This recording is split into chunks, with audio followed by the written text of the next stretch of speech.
with my counterpart, Minister Pradhan.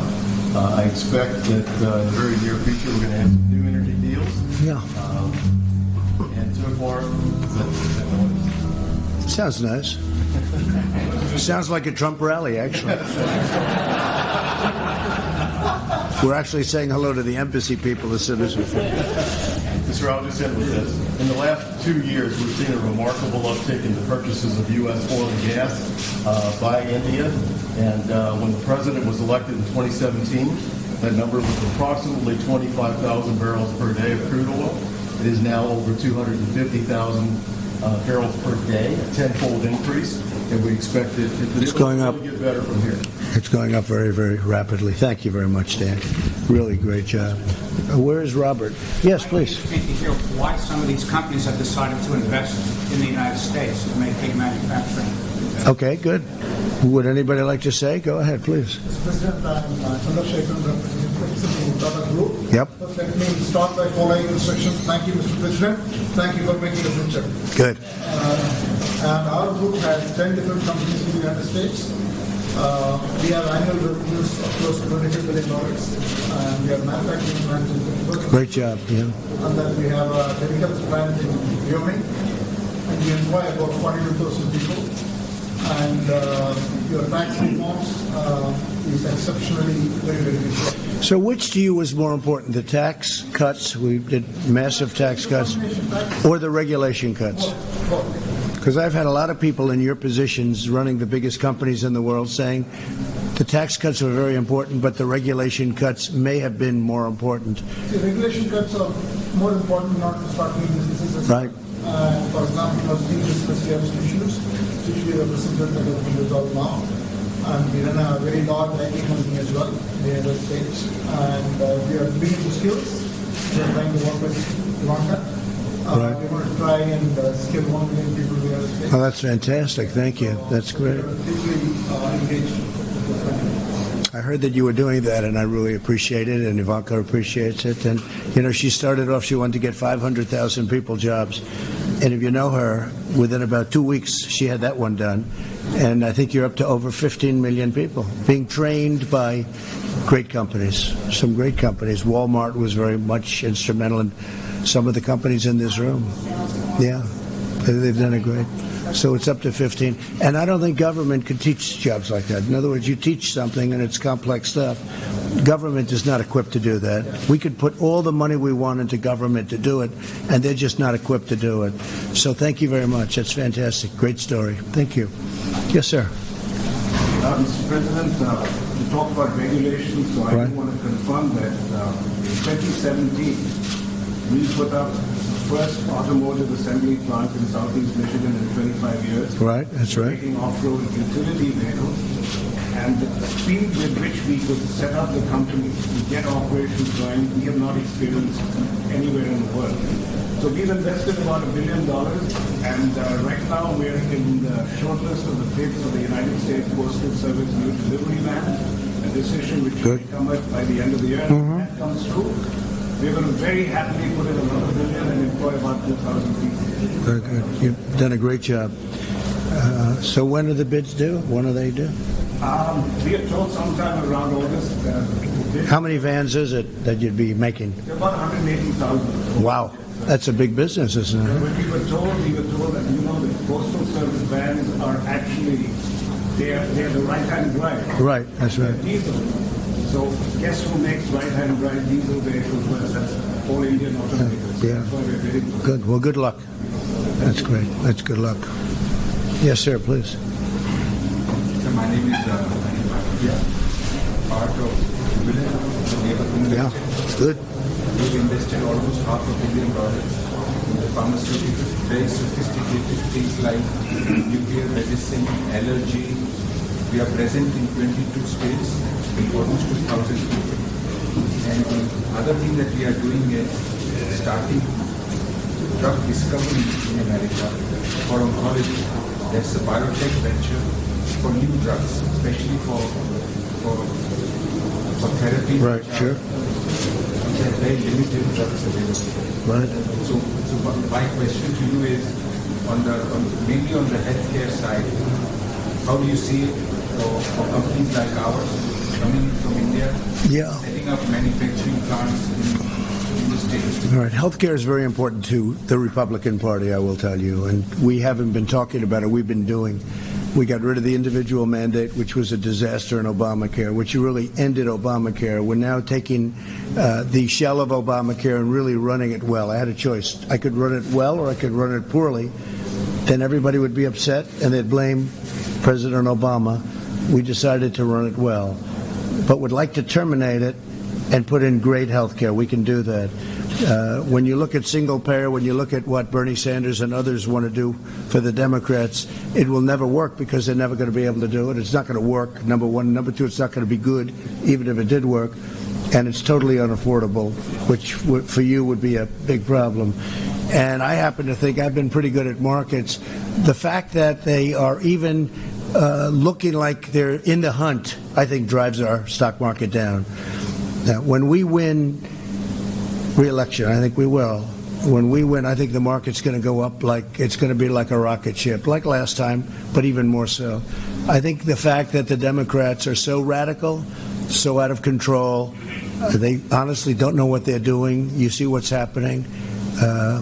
They want to tell you about health care, and yet they can't count their own votes. In fact, now they're even saying that if you look at Nevada, that's all messed up with the vote count, and some of them are questioning the votes, but certainly Iowa was, I've never seen anything like it, and I've been watching politics for a long time, been involved in it now for a while, and I've never seen anything like it.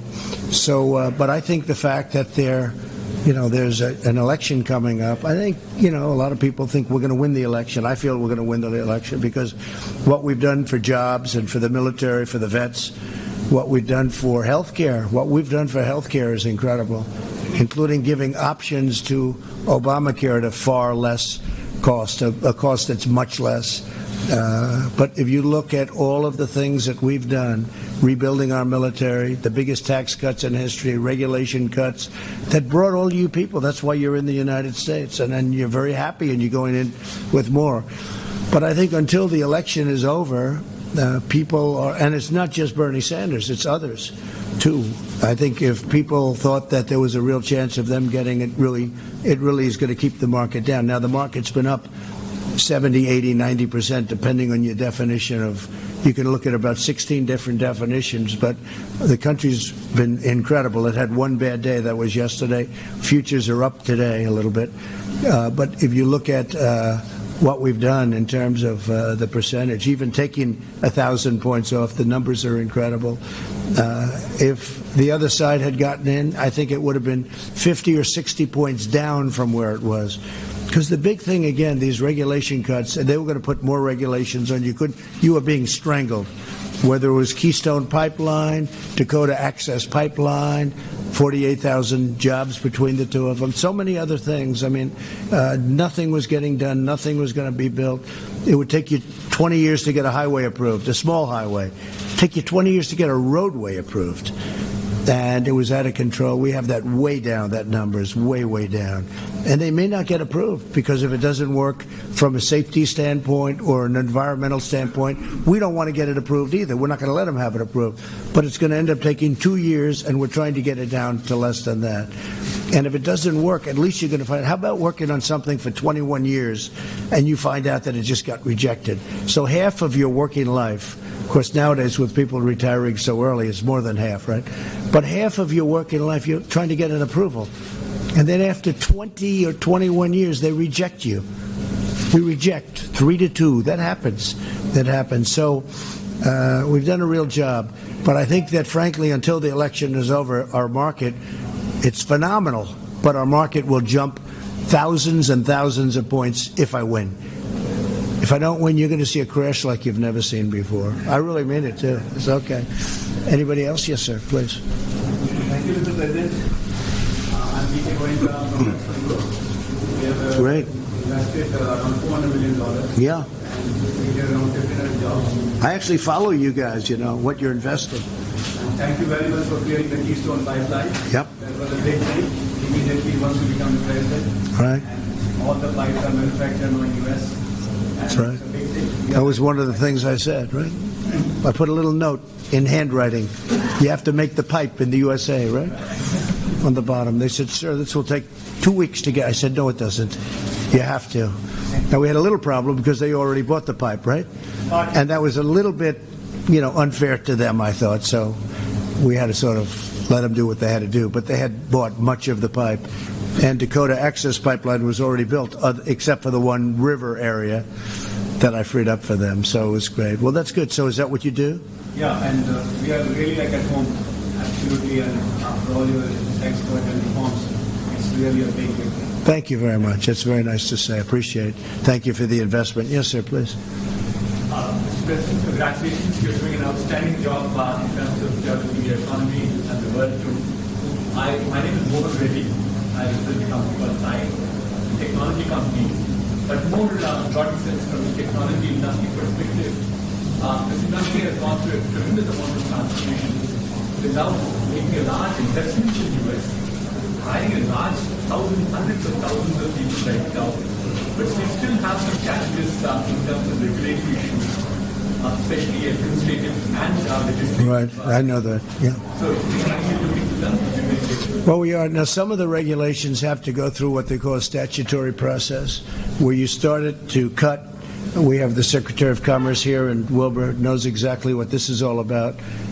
You have a statutory process, so we're going to cut regulations, but we have to give a 90-day notice, then we have to give 120 days, then we have to give 30 days, and we're in that process now with respect to a lot. No, we're going to cut a lot more regulations. No, and we're going to also have regulation, because I think you need regulation for safety and for environmental. But no president has ever cut anywhere close to what we've done. And I've done it in 3 years, and some of them have been for 8. In one case, is more than 8. But no president has come close. But we are in statutory environments where we have to go. We have one where we have to wait 6 months before we do phase 2, and there's 4 or 5 phases. But they're all in a pipeline to get cut. And there's a certain period in about 7 or 8 months from now where a lot of them are going to be gone. But we go through the process. But you've seen a big difference. Yeah, good. Thank you very much. Yeah, it'll only get better, too.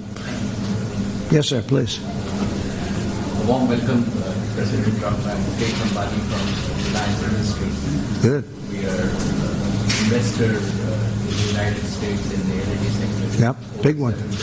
Yeah, $7 billion. Big one. Yes. Right. We Sure. also take the feedstock and bring it to India and convert it into value added. Right. Exactly. Also, the other thing is that the United States has been, again, small companies and large companies have been key partners in transforming India's telecom sector. We built in the last 3 years 4G technology. All right. You're doing 4G. Are you going to do 5G too? We're going to do 5G. And it's all like, we're the only network in the world that doesn't have Huawei. single Chinese component. It doesn't have. Oh, that's good. Good. Put a bid in. Even a 5G. I have to thank you personally for your leadership, not only like what you've done in the US, but it has had rub-off effects on all of us. In India, we could have never imagined that income tax rates have come down. The Prime Minister Modi They followed us. followed. So all of us in the business community are grateful. And I think that also the CFIUS process, like we do acquisitions and grow by acquisitions Right. in the US. And They're getting approved a lot quicker. Indian companies, they're getting approved, and we hope that that will continue for Indian companies, particularly in the. Well, it will be as long as I'm here, but if the wrong person gets elected, that won't happen at all. And everything will come to a halt, and your unemployment rate will go up to 8 or 9 or 10, and a lot of bad things will happen. No, and that, as you know, it is holding back. There's no question about it. I mean, I think we're favored to win. Somebody said 65%, but 65% means there's 35% of something that people don't want, and it would be devastating because the economy's never been as good as it is right now. It's being held back by the fact that we have an election coming up, and I don't think there's anybody, frankly, on the other side, that's going to be very inspirational. It certainly doesn't look like it. So we'll see what happens. Thank you. Yeah, great job you've done. Yeah, fantastic. Yes, sir, please. We are a small company. My name is Ketram. I am the CEO of a company called Maalaimalar. We are putting up a food ingredients plant in West Virginia. How much? $70 million to start with. And 70 what? $70 million to start with, and then way up to $400 million. Good. Base plant. And It's nice when you can say that's a small company. Right? the support that West Virginia government has given us is excellent. We're proud to be there. It's a great state. Those people are incredible. The Honorable Governor and Senator have been excellently supporting us. We need a little bit of a banking community support from that area, and they've been discussing with various banks. They'll get that done. So you're dealing with the governor? The governor? He's a great governor, actually. Right? Good. He'll get it done. Good. Thank you very much. Thank you. Yes, sir, please. Thanks for the opportunity, President. I'm Malar of the Aditya Birla Group. We've actually made 2 acquisitions in the US in the last 12 years, totaling about $12 billion. The first company called Novelis, Yeah, sure. leader in aluminum rolled products. Yep. Got about 5 large sites across Kentucky, Ohio, Mostly aluminum, mostly aluminum. only aluminum. How is that going? How's it all going? That's been really good. We helped you a lot, right? With the tariffs. We just signed an agreement to acquire another company called Polaris, Good. which is also in the same space of aluminum rolling, Yeah. based out of Cleveland. And I wanted to call out Cleveland and thank you because we got our CPS approval absolutely on time. Polaris is a company that we seek to acquire supplies to the defense space, which is why we required CPS approval. And we actually got it a few weeks before time in your office. And I want to thank you for that. You got it very quickly. If I weren't elected, the aluminum business in the United States would be absolutely dead. And the steel business would be dead too, frankly. What we did, they were dumping steel all over the place and bad things were happening. And it wasn't good dumping either. It was sand steel, it was garbage. And we got that straightened out, so good. But the aluminum business has made a big comeback. That's good. And we also have a company by the name of Colombian Chemicals, Right? which is the largest producer of carbon blacks. Carbon blacks is the basic raw material for tires, inks, and the like. Where again we employ about 3,500 people. So your total investment was 12, did you say? How much? $12 billion. That's a big investment. It's a big investment. $12 billion. That's good. From the US. That's good. We employ about 400 Big. people. I must say that we are a very happy investor because whatever goes on in the government doesn't really impact us. We kind of carry on with work and we do. And I must say that your policy of less regulation, Right. tax cuts, and appropriate protection for domestic companies, we try to follow those things. And it means jobs. And we just signed a deal with China. And they're going to be spending $250 billion a year now in our country. 40 to 50 will go to the farmers for the purchase of farm product. But China's been, great. It's going to be a great deal. It's a great deal. We're very happy with it. They're going to take care of their other problem, I hope, quickly. But we're going to be, it's going to be an amazing deal. Okay? Thank you. Great job. Yes, sir. Hello, I'm Sari Tare from Infosys. We've made tremendous investments in the U.S. in the past 2 years, about $525 million. Good. 24,000 employees in the U.S., 6 new centers in different states. We're really grateful for all the approaches put in President with the changes that are coming, both on taxes and on regulations. We see the growth, frankly, in your economy to be a tremendous boost for the technology world. We had a very good discussion earlier today, and I'm grateful for the work. Well, thank you. Great job. I know your company. Great job. And, we now also have it so money can come in. When your money's offshore, you can bring it in. Before it was impossible virtually, both bureaucratically, and the rate was so high that nobody would pay it.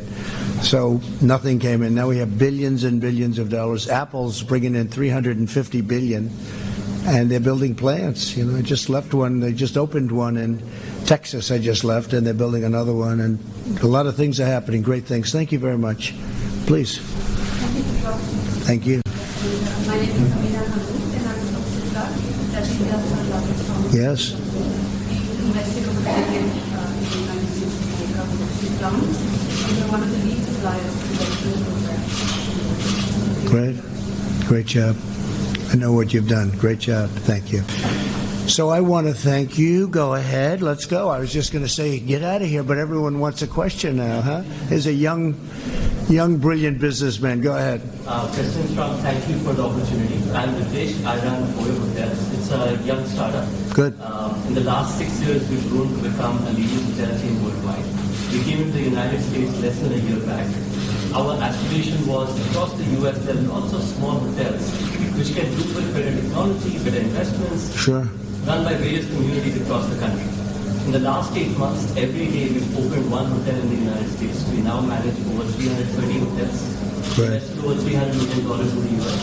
But over the couple of years going forward, we expect to invest another $2 billion in the United States. We brought close to 8,000 jobs. And we're signing a pledge with the that will bring hundreds of thousands of more jobs to That's fantastic. across Texas, Louisiana, North Dakota, and so on. Is that where you invest, those areas? That's where you put... Across the United States, but these are the states where we are the most... So how many hotels do you have right now, then? 313. That's fantastic. We're worldwide over 40,000. That is really great. I actually know of your company. Not such a small company, by the way. Good job. Thank you very much. Please, go ahead. Last question. Yes, okay. Well, we'll do one and one, okay? Go ahead.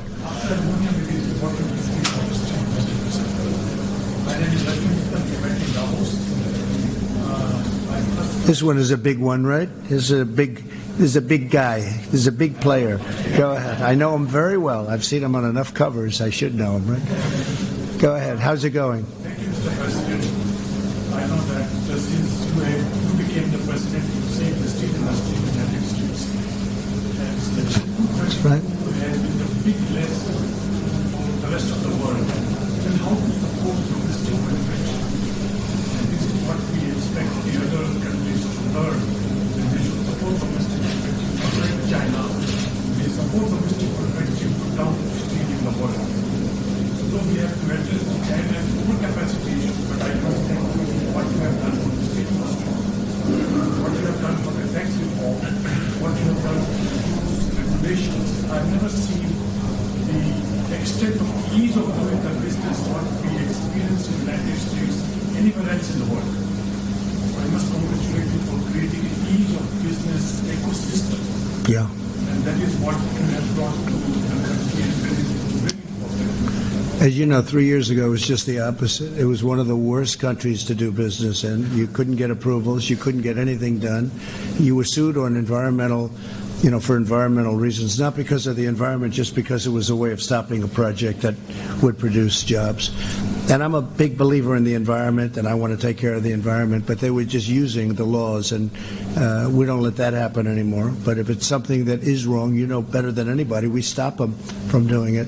But you've done an incredible job, and the steel industry was dead in our country, and there are certain industries you can do without, to be honest with you. There are certain industries, we can name a lot of them, but steel you need from a military, and aluminum you need. You got to have the aluminum, but steel you need probably more than anything else. You have to have it, and the job you've done is incredible. Biggest in the world by far. The job you've done is incredible. We are going to announce about $1 billion investment in Alabama Street. Good. That's a great place. Good. Well, you let me know. I'll be there for the groundbreaking. No, that's a great. I know you're I know you're looking at Alabama, right? I know. I had heard that. That's great. That's a big plant, and that's going to be the super efficient, super modern. That's going to be a showcase, I hear. I know that you always know more than I do about my No, but people know about that. That's a great thing for Alabama, and it's an incredible place to invest. One last question to you. During your last campaign, you announced $1 trillion of infrastructure bill. So I think that you can use this $1 trillion infrastructure bill for the environmental laws and tomorrow during your campaign. I think that will further boost the economic activity. Well, we are doing things. One of the things we're doing, we're going to be announcing another tax cut in not so long a period of time, largely for middle-income people, because, we gave them a good tax cut, but we're going to give them a fairly substantial cut. And that gives a lot of money to the consumer. One of the reasons we're doing well and other countries are not doing well, China's having a hard time. They're all really, not too many are doing well. We're doing better than anybody in the world by far, is because our consumer is rich now because of what we've done with a lot of things, jobs, but also tax cuts. They have money, and other consumers don't have money. So that's great. It's an honor to meet you again, and it was good seeing you there. And I look forward to seeing that plant go up, but I think you're going to probably be doing numerous plants in the United States. Thank you, Mr. President. One more comment that I have United Steel Workers Union, which used to be Democrats. Right. And after your tax reform, they started receiving bigger checks. Right. So now they've all become Republicans. Right. So people can feel the benefit of your presidency. You gave him the bonus. You gave him a piece of the cut, and the rest went into investment. No, it's a great thing. Thank you very much. That's beautiful. Thank you. Okay, final question. Go ahead. No. Good. We've been in the U.S. for 35 years. Yeah. We've made about 25 investments, approximately about $5 billion. Last year we invested $4 billion. Good. We're in the agriculture sector. We also do all our global biotech research in the U.S., in agriculture biotech. And I think we're looking forward. The farmers and the agriculture sector really suffered last year. And I think there's a lot of excitement around that. Yeah, there is. I think that area is going to help us grow our business and investments. Well, they were targeted and I'm not blaming China for that, because they want to try and win something, and they were targeted, and I made up the difference, as you know, with the tariffs that came from China. So they got targeted from China, and then I took money from China and gave it to the farmers. And frankly, they didn't want it. They just want a level playing field. They're incredible people. But they did well, but now they're really doing well, because you're seeing the numbers coming out, and it's going to be something very special. Not only that, we have $40 billion coming in from Japan. We have a tremendous amount coming in from the new trade deal that we made with South Korea. And then Canada and Mexico are going to be, the deal is fantastic for our farmer. That's right. I mean, that's right, in the truest sense. And you have a good new head of the World Bank, too. He's one of our people. Oh, yeah, sure. Well, that definitely. But you said the World Bank. That's right. But that also. Well, listen, I want to thank you all. Congratulations on your success. We hope you come to the United States, invest more billions, because I view it not as billions, I view it as jobs. And we have great people, and we have the greatest country in the world, in my book. And by the way, India, this has been an honor to be here. And you have a very special Prime Minister. You have somebody who's very special, and he really knows what he's doing.